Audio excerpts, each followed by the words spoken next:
ஒரு ஷேடுக்கு ஒரு ஜீன் இருந்தால் ஓகே, நான் ஏன் ஒரே ஷேடு ரிப்பீட்டடாக இவ்வளோ ஜீன் வச்சுருக்கேன்? ஒரு ஜீன் ஒன்று நான் வாங்க போகிறேன் அப்படின்னா அது ஃபிட்டட் வேஸ்ட் மட்டும் இருக்கக்கூடாது, what value it's going to give my proportion அப்படிங்கிறதையும் நம்ம நோட் பண்ணணும். ஆஸ் அ டிசைனராக நான் ஜீனோட கலர் எப்படி இருக்குது, வாஷ் எப்படி இருக்குது அப்படிங்கிறத நான் ஃபஸ்ட் நோட் பண்ண மாட்டேன். ஜீனோட வேஸ்ட் வந்து எங்கே சிட் ஆகுதுங்கிறத நான் மெயினாக பார்க்கணும். லோவர் வேஸ்ட்டில் இருக்கா, மிடில் வேஸ்ட்டில் இருக்கா, இல்லை வந்து ஹை ரைஸ் வேஸ்ட்டில் இருக்கா அப்படிங்கிறத நான் நோட் பண்ணணும். அண்ட் ஆங்கிள் லென்த்தில் இருக்கா, ஃபுல் லென்த்தில் இருக்காங்கிறத பார்க்கணும். ஜீனோட ஷேப், என்னோட லெக் ஷேப் வந்து வைடாக இருக்கா, ஸ்ட்ரெயிட்டாக இருக்கா, ஸ்கின்னி ஃபிட்டாக இருக்கா அப்படிங்கிறத நான் நோட் பண்ணணும். And back pocket plays a major role in jean. அதோட சைஸு, ஷேப்பு, பிளேஸ்மெண்ட் எல்லாமே நம்ம ஹிப்பு எப்படி இருக்குது அப்படிங்கிறத வந்து டிசைட் பண்ணும். ஸோ அதை மெயினாக நோட் பண்ணணும்.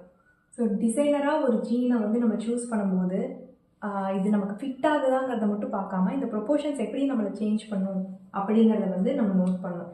இதுதான் ஃபேஷனாக வியர் பண்ணுறதுக்கும் ஃபேஷனை லேர்ன் பண்ணுறதுக்கும் உள்ள டிஃப்ரென்ஸ். பை.